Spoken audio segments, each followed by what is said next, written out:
Assalamu alaykum. Kitap o'qish munbiri avlodlar to'rbetiga xush keldiniz. Men Nuriya Rahman. Bugun men Janvada, uyda. Kuz faslida Shveysariyada havo xeyli sovuq bo'ladi. Bugun kun parlab turgan chiroyli kun bo'ldi, lekin temperatura 15 gradusdan oshmadi. Shunga uyda o'tirib, hozirlarga bir asar sunay dedim. Qo'limda Yar Muhammad Tahir To'g'liqning Qoida yo'sullarimiz degan kitobi. Avtorining qoida yo'sun qasroq emas, tashlavasi bo'laveradigan. U degan ruh chiqib ketsa, quruq yodda qoladigan degan bu jumlalarni bekmi yoqtiraman.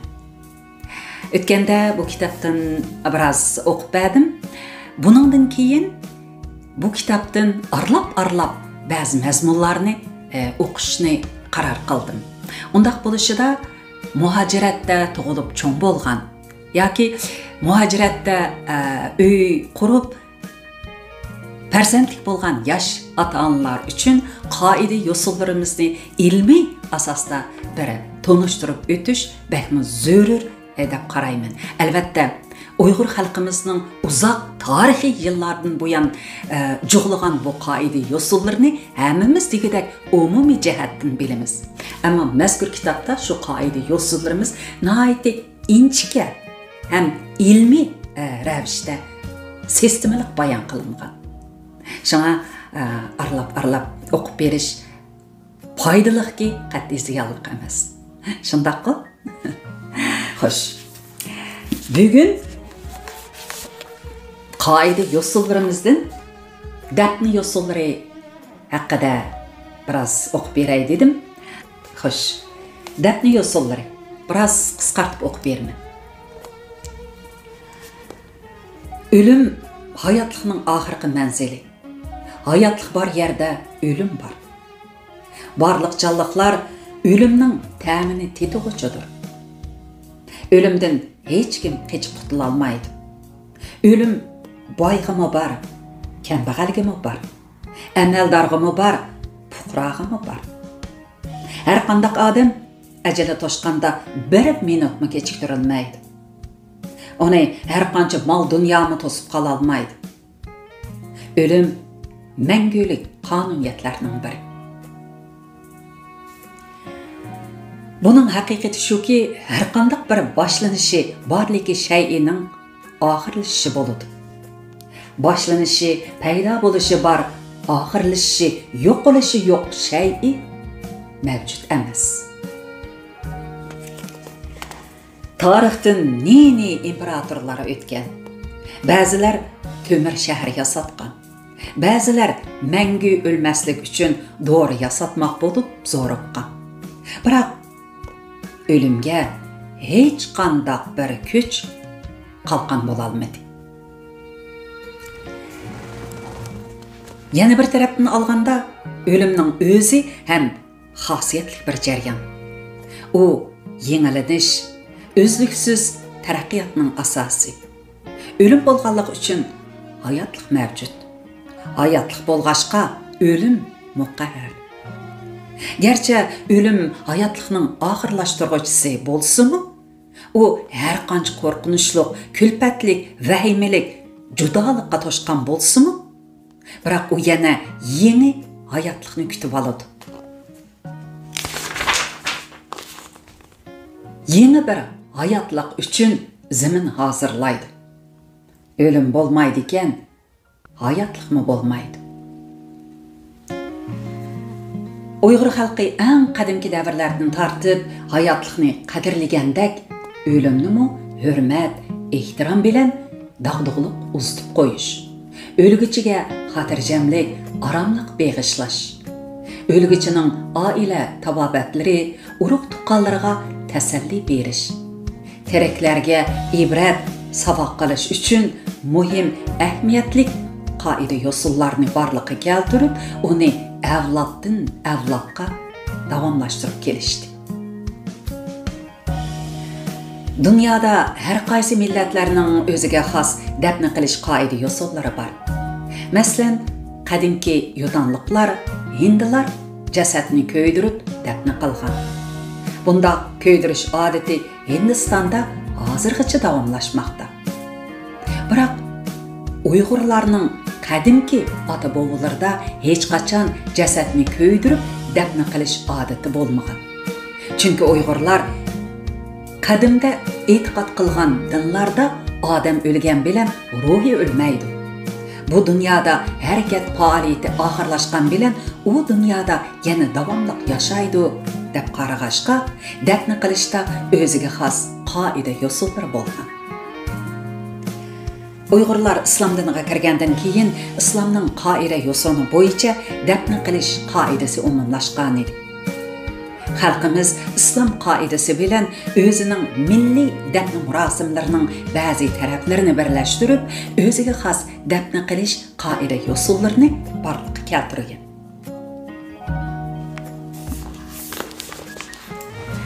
Bu yerda bir necha kichik mavzular borken, bulardan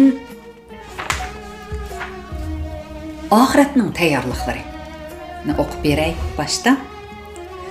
Uyg'urlarda tasaddufiy o'lim yetim ishlardan boshqa normal ajal bilan o'lgan yashanganlar o'zining oxiratlik uchun oldin tayyorlik qilib qo'ydi. Ham o'zini dafn qilganda mollamlarni qanday uzutish, yo'qchilarni qanday rozi qilish, qayerga dafn qilish qatorliq ishlarda o'zining orzusini vasiyat sifatida qoldirdi. Yana bir tarafdan o'lim kuni ketadigan kepanlik uchun, hozirdarlar uchun ketadigan xassa, daka qatorliqlarni oldin elib tayyorlab oldi. Uningdan boshqa meyitni yuydigan supun, zamzamlarni saqlaydi. Hatto ba'zilar go'rlikini oldin tayyorlab oldi. Buni ayibga buyurmaydi. Bu xalqimizning o'limga qaysarona yuzlanishini ko'rsatadigan qimmatli usullarning biri. Haqiqatan men kichik vaqtlarimda cho'ng opalarimning ashundaq oq xasilani bog'lam ilib tayyorlab qo'yganlarini ko'rgandim. Endi muhojiratda qanday qilish kerak gapning o'chig'ini etsam, men bo'libmi Yevropada, Amerikada mana mushunga o'xshash musulmon emas davlatlarda qanday tayyorlik qilish kerakligini rost bilmayman juma. Yana bir tema: vidolashish. Jon eng oxirgi halqumiga kelganda sakratdagi kishiga urug' tuqqanlar rozilik berdi. Her qanday qarz munosabatlar bo'lsa, o'zidiganligi, har bir ishni to'liq shariat yosuni bilan ado qiladiganligi haqida va'da berdi. Yosh bo'lsa, o'zidan keyin narasida bolalari qolgan bo'lsa, ularning holidan obdan xabar oladiganligi haqida va'da berib, u kishining xotirjam ko'zni yumishiga turtki bo'ldi. Yana bir tarafdan qori Qur'onlarni hozir qilib, beshida Sura Yasinni o'qib turib, uning shahodat bilan ketishini tilaydi. Uyg'urlarda o'lgandan keyin o'qigan Sura Yasinning nima ahamiyati degan hikmat mana shu asosda qo'llanilgan. Oxirini sel qisqartib etay. Yana bir tema jon uzish. Bunu sel qisqartib o'qib beray. Odam qanday jon uzidi? Elala harakatdagi, zuvandagi nafas ilayotgan bir jon ko'zni yumib ochqicha jon uzib, barliq harakat faoliyatlari to'xtab, badallari sovib ketadi. Ro'shanki badan mulki jon qushini tutib turish iqtidoridan mahrum bo'lganda o'lim yuz berdi. Jon qushi badan mulkidan chiqib ketdi. Jon nega ketdi? Mana bu qadimdan tortib hozirgacha uzilmay davomlashib kelayotgan talash tartishlarning tugini. Bu masalaga hech kim mukammal, aniq javob bera olgan emas. Hey insan, bezeklik uyun vücudunun üyi. Suretke okşaş tenin, sözün ve cininin üyidir. Can uçup çıkıp ketse, kurup tenli kalıdı. Canның näge berip karar tapıdığanlığını Allah özü bilidi. İş qilib, pak canның orni egiz kökte boludu. Eğer o tövende kalsa, məngülük afetinin başlanışıdır. Can iki orunның birini tapıdı. Ruh ölmeydi. O məngü yaşaydı. Mana bu Uygurlarning Ademning jini bedenden çıkıp näge barıdı degen sualıga 11. əsrlərdə bergen cavab.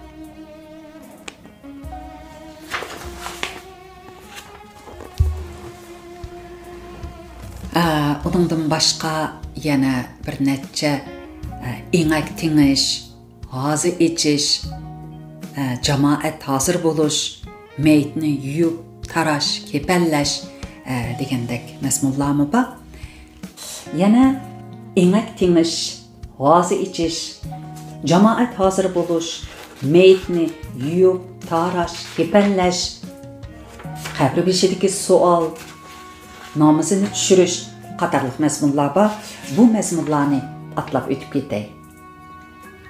Yana cinazını götürüş, meyitni yerlikə qoyuş degenlerini okumay. Nazır çırağı degen bu temin okup berey. Meyit çıqqan öyde 3 günden keyin cemaatke nazır berildi. Nazır bergiçe arlıqta meyit çıqqan öyde aş etilmeydi. Kolum qoşunları aş etip kirip azıdarlarga yegizidi. Nazır çıraqqa mal soyulsa cemaat meyitning ruhiga atab malga dua qılıdı. Yurt, mahalle yığılıp, sabzi qalam qilib, qo'lma-qo'l nazirning tayyorligini qiladi. Hargizmi öy egasiga ig'irlik keltirmaydi. Yurt cho'nglari taraf-tarafga munosabatli kishilarga bag'aq yezib avatadi. Ölümden xabarsiz qalğanlar nazir kuni kelib, hazırdar bilan ko'rishib, hol-ahvol so'raydi. Nazirdan keyin yurt cemaat meyitning urug' tuqqanlarini yo'tkab uylarga opirib qo'ydi. Bu chaqqicha hazırdarlar uyga qaytmay meyit chiqqan uyda bo'ladi. Nazir ishining muhim ikki alaylığı var. Biri ölüm degan tasodifiy bo'ladi. Nurg'un yaqin kishilar anglamay qoladi. Bu nazir orqali musibatni yaqin kishilarga uqtiradi. Ular bir vaqtda kelib, matimini bildirib, o'zlarining mas'uliyatini ado qiladi. Yana biri nazirdan keyin azıdarlar yo'tkiladi. Bu muhim murasim bo'lib, Uyg'urlarning o'limiga, o'lguchiga bo'lgan hurmat, ehtiromini ifodalaydi. Nazir chirog'ning turlari hozirga qadar turlik bo'lib keldi. 3'i, 7'si deb nazir bergandan keyin her peyshanba kuni ozini oqshimi deb nazir berdigan. 40 kun bo'lganda 40 deb nazir berdigan. Yil to'shqanda yili deb nazir berdigan odatlar saqlanib kelgan. Bu ahvollar hozir bara-bara isloh qilinib, ko'p joylarda birda nazir berish bilan ishni tugitadigan, boshqa nazirlarga atagan pulni tulxotun, yetim, yesirlarni yo'lashdan iborat ahamiyatli ishlarga ishlatadigan yaxshi ahvolga yuzlanishga boshladi. Birinchi nazir oxirlashgandan keyin ayollar ondan qabristonlikqa berib, qabrini yo'qlaydi. Gul tereydi, suv sepadi, duo takbir qilib qaytishadi. Ondan keyin hayit bayram kunlari qabrini yo'qlab turadi. Azn oqshomlari yog' puritib, arvohlarning haqqiga atab duo qiladi. Duo qilishni o'lguchiga qilingan yaxshilik, o'lguchining ruhiga foydali deb qaraydi. Bu vafodorlik bo'ladi. Xulasa, mana shunda qilib bir odamning hayoti oxirlashadi. Jamoat urug' tuqqanlari qoida yo'sin bilan uni yerlikiga qo'yadi. Arqadan ularmi yana shu qabriga boradi. bala çağılar, urug' tuqqan yurt, jamoat birlikda qoida yo'sin bilan uzitib qo'ydi. Mana bu ishlar qadimdan tortib shundoq davomlashib keldi. Uyg'urlar hayotiga ko'ngil bo'libla qolmay, balki o'limga mu ko'ngil bo'ladi. Ya'ni Uyg'urlar hayotga ko'ngil bo'libla qolmay, balki o'limga mu ko'ngil bo'ladi. O'limga ko'p jamoat qatnashib, yaxshi o'tkazilishni orzu qiladi. Kishilarning orasida yaxshi nomi qilishini umid qiladi. O'lim yaxshi uzatilsa, hayot urug' tuqqanlarga yaxshi tasalli bo'ladi. O'lim har odamning beshiga keladigan bo'lg'ashqa, o'lim yetim ishlarida yurt, mahalla nihoyat ixlos bilan ishlarni joy-joyida qilib, uy egalarini xursand qiladi. Shundoq biz hayotni qadrlaymiz. Hayotimizning ahamiyatli, ma'nili, foydali bo'lishini umid qilamiz. Shuning uchun tirishchilik ko'rsatamiz. Hayotimiz yaxshi o'tgan bo'lsa, o'limimizmi yaxshi dog'dug'liq o'tadi. Nurg'un odamlar yod etadi. Nomimiz avloddan avlodga el orasida yodlanadi. Agar odam mangulik hayotlikni izlamoqchi bo'lsa, mana shu mangulikka ega bo'lgan elning qalbidan o'rin olish kerak. Elning qalbida tiklagan xotira munori mangu yiqilmaydi. Oxirida har birimizga ahamiyatlik, qimmatlik hayot yor bo'lishini, qutlug', muborak o'lim nasib bo'lishini tilaymiz.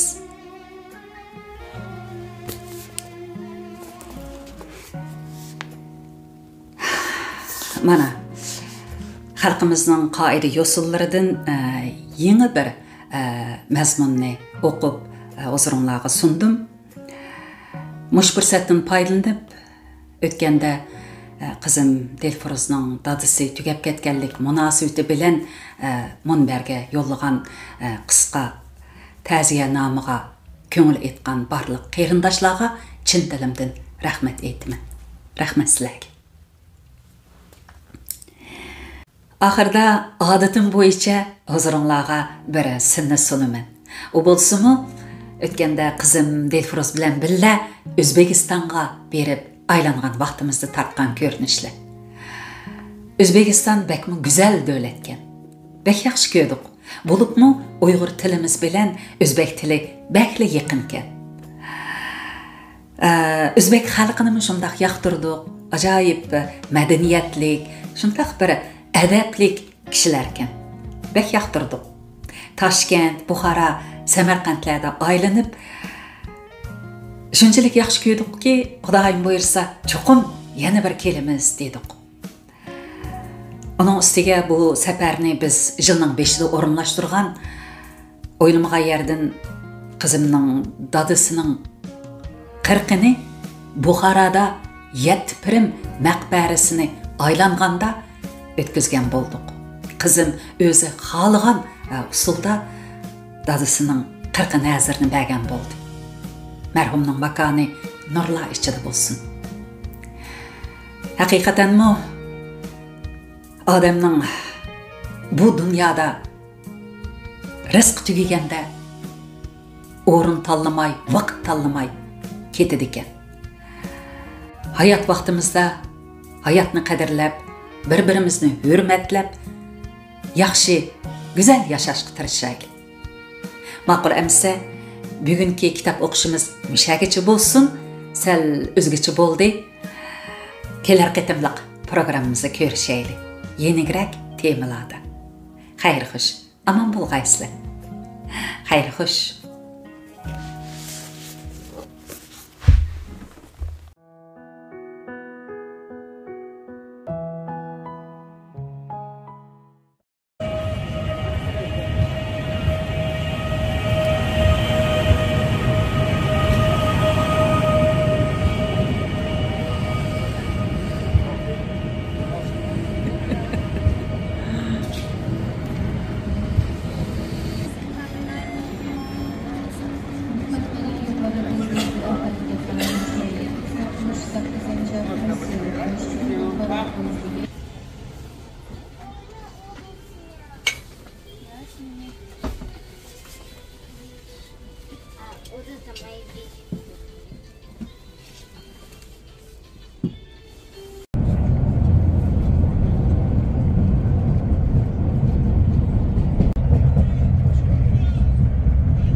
Uyghur aşkan sporu da yapışçı kirişimiz gelam.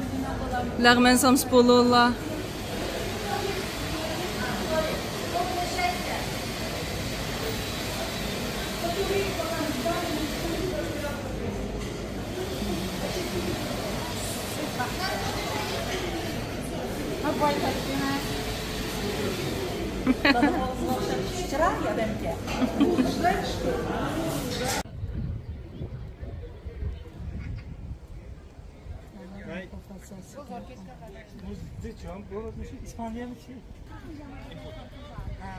Salam qarindoshlar. Bugun biz O'zbekistonning Buxoro shahriga yetib keldik. Bu shahardagi tunji qitimliq ziyoratimizni mana bu donliq maqbar İsmail Samoniy maqbarasidan boshladik. Bu maqbara 9-asrning oxiri, 10-asrning boshlarida qurilgancha, o'sha qurilish alohidaligi başqa maqbarlarga ancha o'xshab ketmaydi ekan. Bo'libmi, shu dastlabda qishdan yasalgan maqbara hisoblanadi ekan. Shu qishlarniki o'rinlashtirilishi boshqacha o'zgacha ekan. Baya bizga boshlanish bo'lgan qiz shunday yaxshi tushundirdi. Bu yerda birdan so'zlab o'tirish sarkaskan. Endi ichki kiraylik qizim. Je prenais les prénoms comme ça.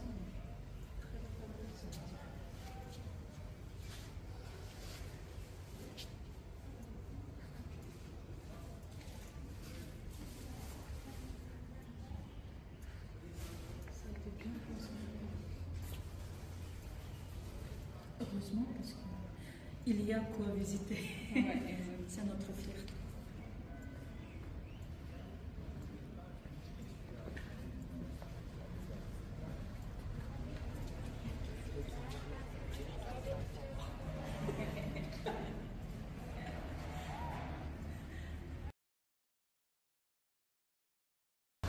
Oui.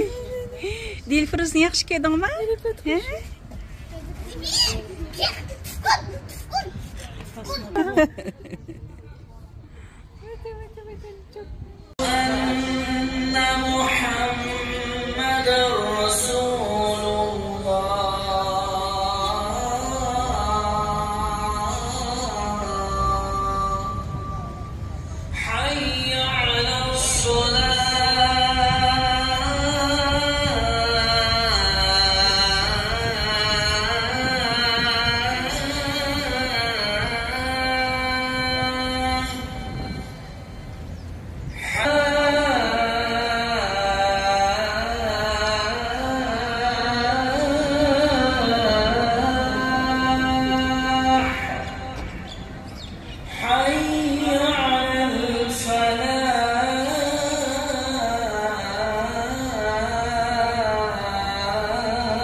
Et autre partie qui est en ruine, mais ça se visite aussi, ça se dit par archéologie.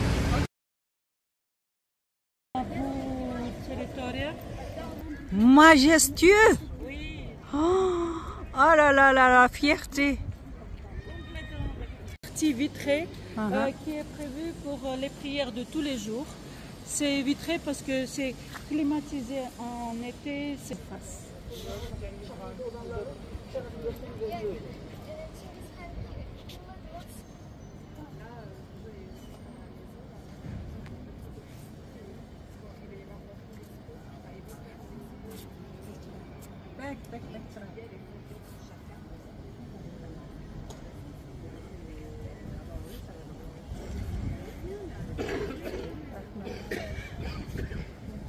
lorsque le minaret a été restauré de 1924 à 1927.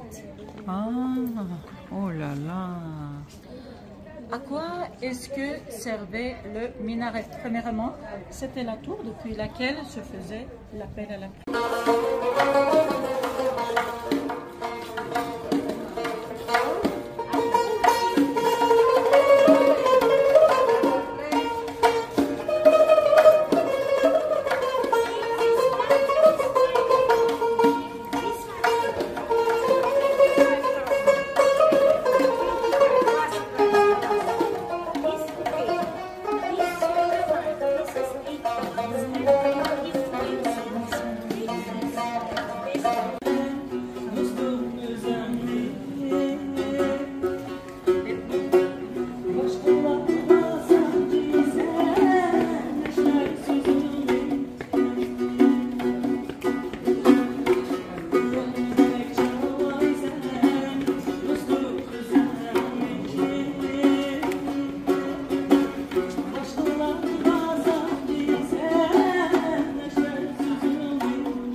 J'ai une photo.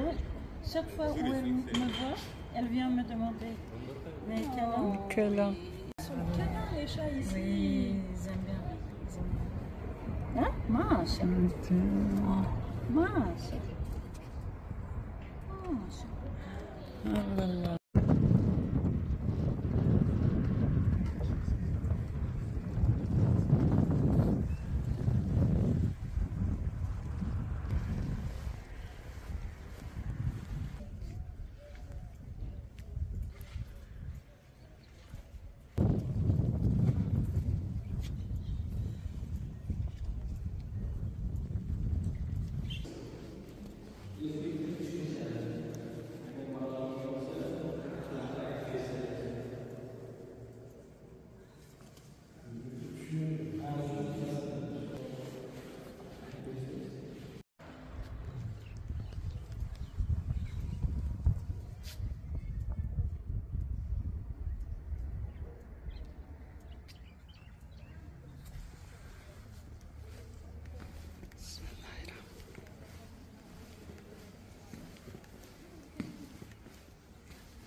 Kim salih amel kılsa özüge fayda, kim yomonlik kılsa özüge zarar. Rabbin bendeleringe zulüm kılgıcı emas. Fussilat 40. 6. ayet. Bunisi o'zbek tilida ma'lumot, bunisi rus tilida ma'lumot.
قدير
Xudoyor apandi, bu shu yetkirim haqida bizning kitob o'qish munbirimizdagi qarindoshlarga qisqacha bir so'zlab bergan bo'lsangiz. Assalomu alaykum aziz mehmonlar. Mana bugun siz Nuriya xonim hamda qizlari bilan Yetipirni bir aylanib chiqdik, bu ziyorat etib chiqdik. Yetipirimiz bu birinchi pirimiz Abduxoliq Vijdoniy hazratlari bo'ladilar. Ikkinchi pirimiz Xo'ja Orif Arrigari, uchinchi pirimiz bo'lmish Xo'ja Mahmud Anjir Fag'naviy hazratlari hamda to'rtinchi pirimiz Xo'ja Ali Romitani, beshinchi pirimiz bo'lmish Xo'ja Boboy Samosi, oltinchi pirimiz Xo'ja Said Mirqulon hazratlari va oxirgi 7-pirimiz bizning Bahovuddin Naqshband hazratlari. Mana shu 7ta pirni Buxoroy sharifga kelib albatta ziyorat etish bu har bir insonning, har bir musulmon odamning bir sharaf bo'lsa arziydigan maskanlardan biri hisoblanadi. Men bu yerga hammalaringizni taklif etaman. Rahmat. Xush ko'rdik. Rahmat. Mana bugun atdiganda chiqib ketgan to'q Kashqarayg'anda ziyoratimiz tugadi. Shundoq bir yaxshi bo'ldi. Har bir maqbara odamni shundoq bir hayajonga soldigan, uning ustiga har bir yerda bir imom bizga bu kirish tarixini shundoqlar avliyolar haqida bizga aytdi. Qisqa bo'lsin-u ixcham tushuntirishlarni berib o'tdi deb yoqtirdi. Rahmat. Sizga rahmat. Men xursandman sizlar bilan birga mana shu bugun Yetipirni ziyorat qilganimizga sizga tashakkur. Yana bir Buxoroy sharifimizga xush kelibsiz. Ko'pdan ko'p rahmat. Ishonamanki, keyin Buxoroga kelgan qarindoshlar chuqur sizni izlaydi. Albatta, albatta. Xush ko'rdik. Albatta. Rahmat.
Albatta bu yerga turistlarni akirmaydi ekan. Biz kirib o'tdimiz. Ta'limimizga endi minoraning ustiga chiqimiz mana. Oshqushni berdi. Qancha palampay? 147 palampay. 47 palampay aram. 105 ta ha, ma'qul. Rahmat. Ustiga chiqib ketyapmiz mana.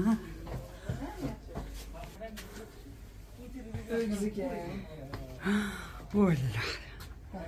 Ay. Oh la la. Men ham birinchi marta chiqyapman.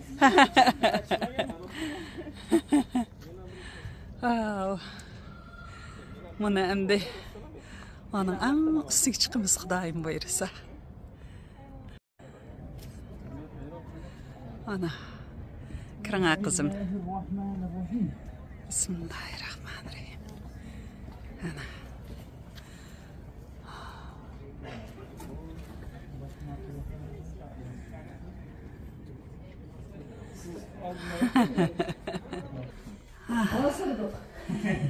Çıkıp ketyapmiz ona. Ve xeyli tikkan bu palampaylarimi.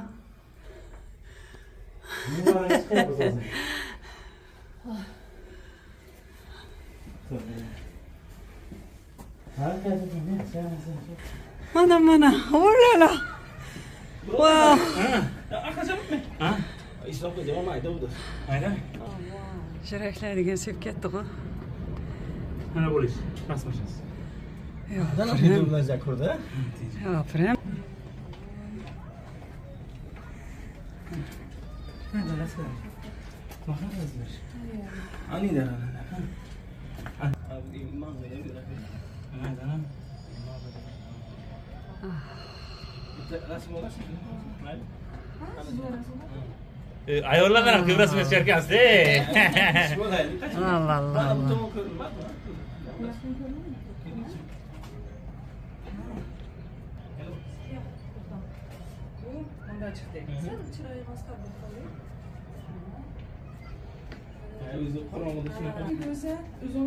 Mana. Bo'ldi, rahmat. Tog'laydi ekan mana. O mana. Allohu akbar.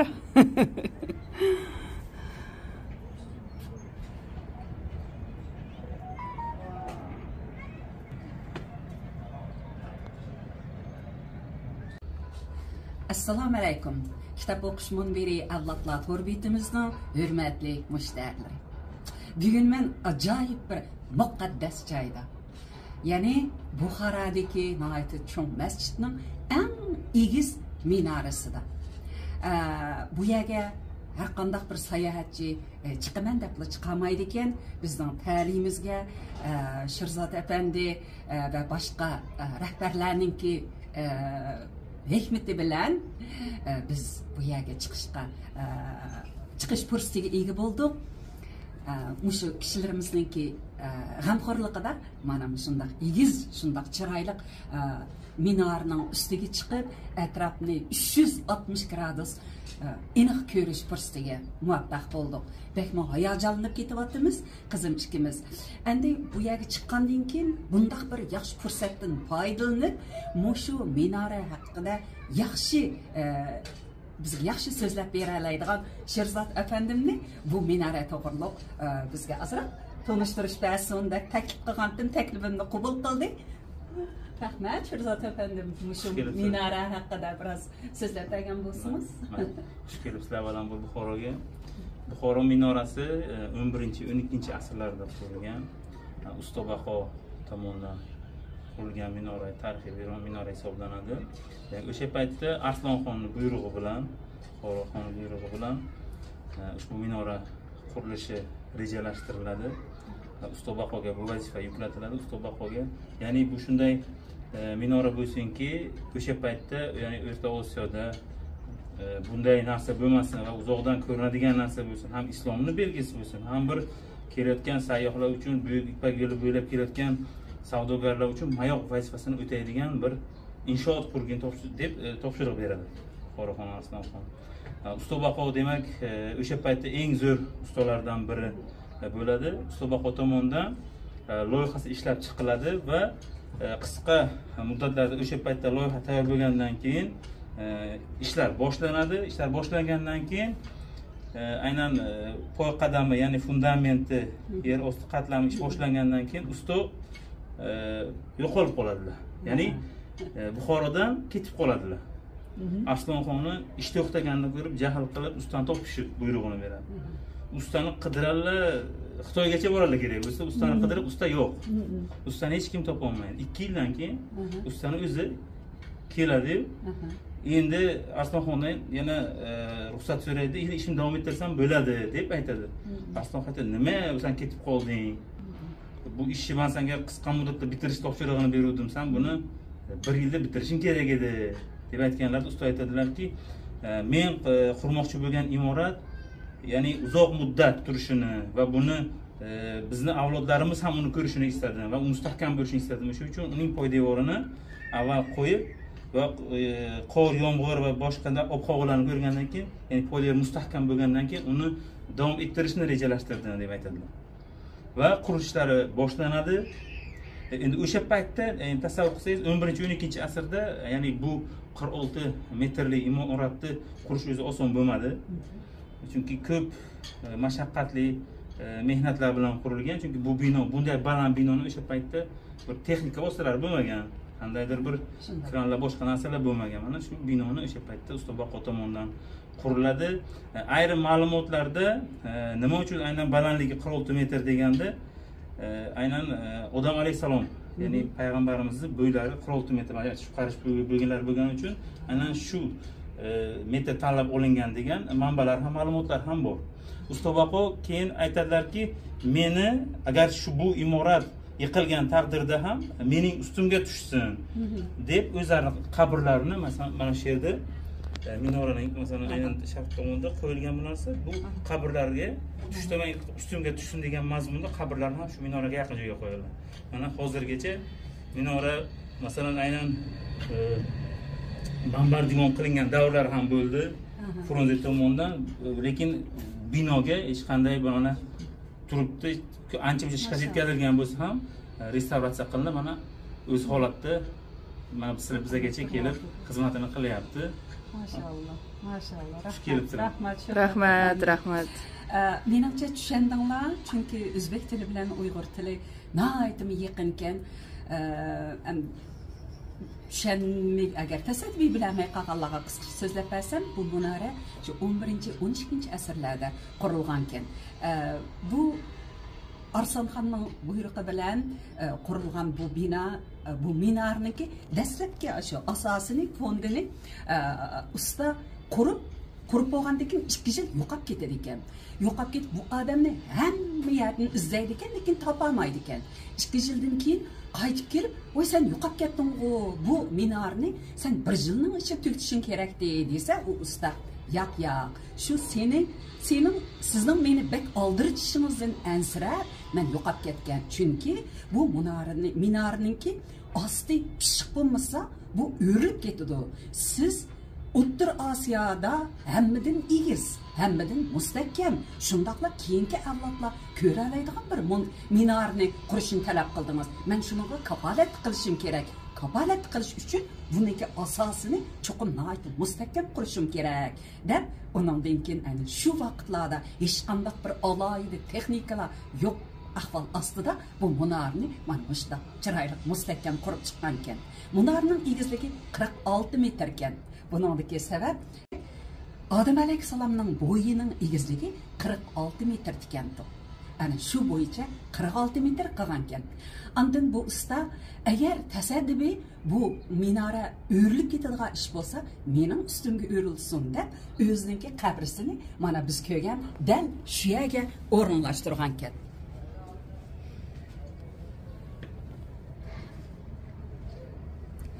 Ammo asrlardan beri dünya urushlari bo'ldi, har xil bombardimonlar bo'ldi. Shunda bombardimonlar ichidami mana bu minora mustahkam turib bizning asrimizgacha yetib keldi. Mana biz bu yerga chiqib ko'rish fursatiga muvaffaq bo'ldik. Bek bir hayajonliq ichida Şunun bilan birga kitap o'qish munbirimizning mushtariylari sizlardek talaylikkansizlar. Biz mana shunday kishilarning banasida bu yerga chiqib, shunday bir to'liq ko'rish fursatiga ega bo'ldik. Biz orqali sizlar buningga muvaffaq bo'ldinglar. Allohga ming qatli shukrlar bo'lsin. Rahmat. Rahmat, Jirdit aka. Endi tushib ketyapmiz. Urumchida. 20 yil burun men dadamni oxir ketim ko'rgan vaqtda.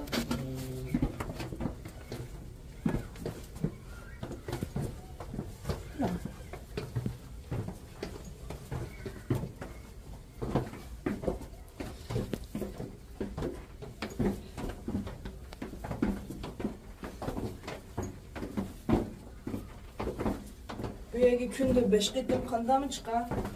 Ya chiqmaydi ekan. Avo, men bilan. Yo'q, burungi zamonda. Ayni vaqtda ras shuncha ko'p palampaydan chiqish oson emas-da. Salomatligini ayt, yaxshi, o'zi sportiv odam bo'lish kerak. Bu paytda mashina bo'lmagan, gaz bo'lmagan, havo toza bo'lgan, odamlar kuchli bo'lgan.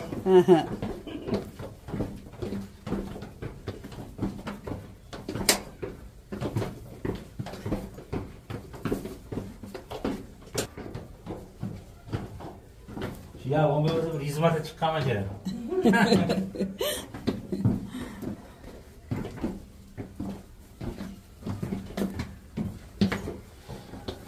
Bismillahirrahmanirrahim. Bismillahirrahmanirrahim. Mana sirqchi ketdik. Aferin, mana. Allah. Qanday qilsak bo'la. Ay.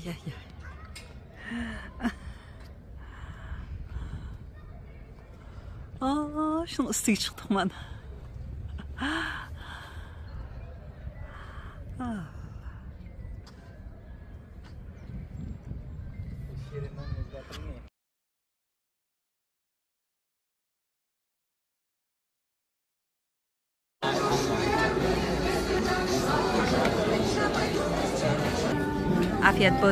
Afiyet olsun.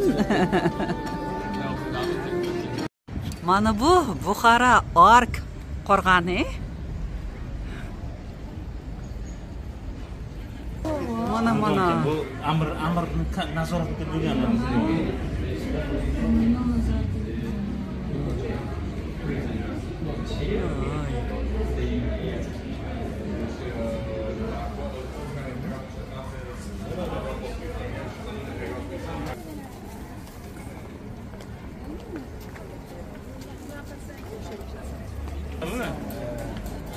Şey, 16. asrdan to 20. asr boshlarigacha qurilgan. Saroy demak 4 gektar maydondan iborat. Bizgacha faqat 1 gektar saqlanib qolingan. Qolgan 3 gektari shu 1920-yil Qizil armiya bosqini natijasida vayron etilgan. Biz qolgan. Yuqorisida Qur'oni Karimdan oyatlar keltirilgan. 4-dagi Langab Qur'onining barchasi 8-asr boshlarida. Bu Toshkentdagi kiyik terisidan yozilgan. Saqlangan bu qalamdon bu. Asosan qitalar nastalik xatida, sub xatida, kufiy xatlarida yozilgan. Mana bu Nuh payg'ambarimning kemisi haqidagi oyat va ekan. Yo'q, ayatlarni ko'rishimiz mumkin. Kitob qo'yish uchun lavh va xattotlar ishlatgan asbob anda. Necap cho'nkan Bu Eronning bu naqshni biz bir madrasada Ularning g'iloflari. Juda chiroyli. bek chiroyli ekan. Balkim ko'rgan bo'lishi mumkin. Har bitta masjidda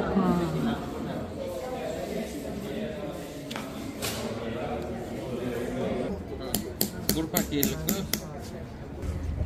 yoki bo'lmasa choparlar uchun mana shu yerda maxsus otlar Ot, saqlangan. ot beqiladigan ham. To'gilan bormi? Devorlar 20-chi yog'och Murasim. ustunlar bilan. Ha, bildim. Aha. To'zni sizlar uchun to'zmi bu? To'zdan sizlar. Bu rasmga Hayvon, ha. tushish uchun soxta taq. Asli ichkarida uni keyinchalik ko'rsataman. Bu hayvonni sizlar to'zdamsizlar. Yo'q, bu hayvon tovus. Tovuz, ha, tovuz. Biz to'z deydik.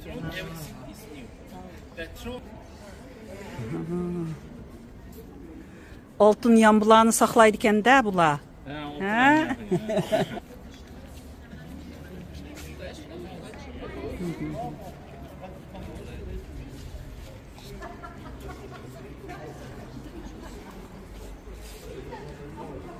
Qadimgi davrdan to Temuriylar davri.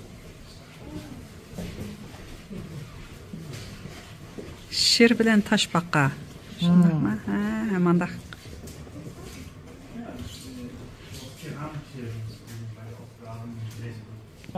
Uyg'unish davri qanchinchi asr bo'ldi yandaqda? Bu 9-asr. 9-asrda uyg'unish davri bo'lganmi? Aha. Abu Ali ibn Sino, Avicenna Ibn Sina. deymiz. Bu yerda Ismoil Samoniy va amaldorlar bilan tushgan. Somoniylar maqbarasi. Bu hozirgi kunda ham mavjud. Shaxmat donachalari bu yerda, bir qancha idishlar, sopol buyumlar. Somoniylardan so'ng Buxoroda Qoraxoniylar hukmronlik qilishgan. Aynan Qoraxoniylar davriga oid bo'lgan idishlar shishadan, sopoldan tayyorlangan idishlar. Mo'g'ullarning demak O'rta Osiyoga yurishi 1220-yil Chingizxon Buxoroga hujum qilgan. Va aynan Mo'g'ullar davrida Buxorodagi madrasa, masjid, binolarning o'sha qo'shinlarni bo'laklari bu yerda.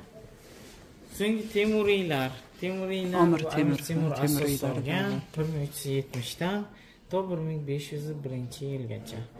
Amir Temurga bag'ishlangan zafarnoma. Sharafda Ali Yazdiy. Ulug'bek madrasasi Buxorodagi Alisher Navoiy portretini ko'rishingiz mumkin. Shoir. Uning hamsasi pastki qismda. Temuriylar davriga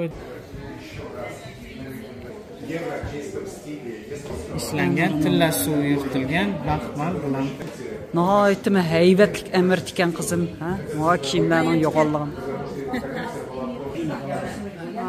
Export import. Ma samalar.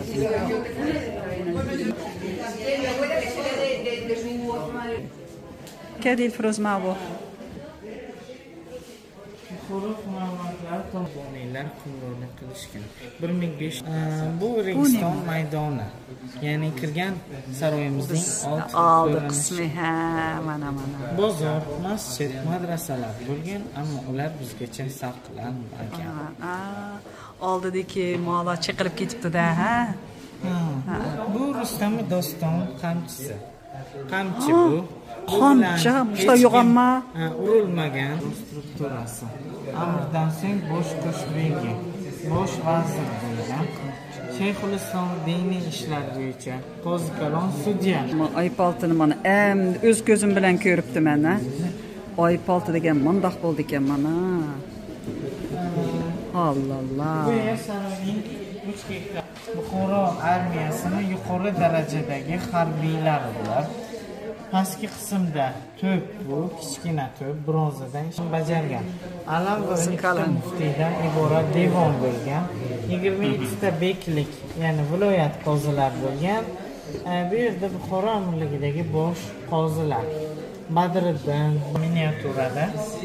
Bu yerda siyohdon, qalamdon, kitobning ustki jildi bu. Bu yoshda ishlangan alifbey. Said Olimxon. Bu yerda Nashaqiy tarixchimi?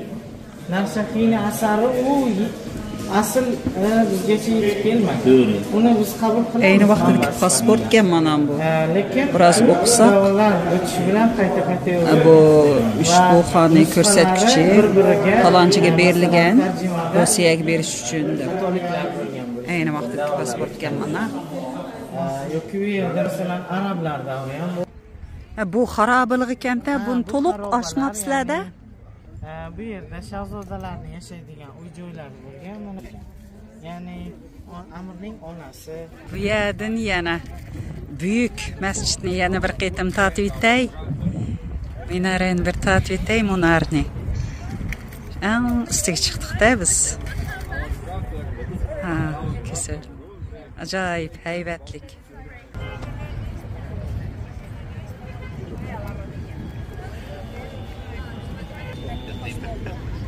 Biraz rasm göremem. Oğlunla rasm göremem.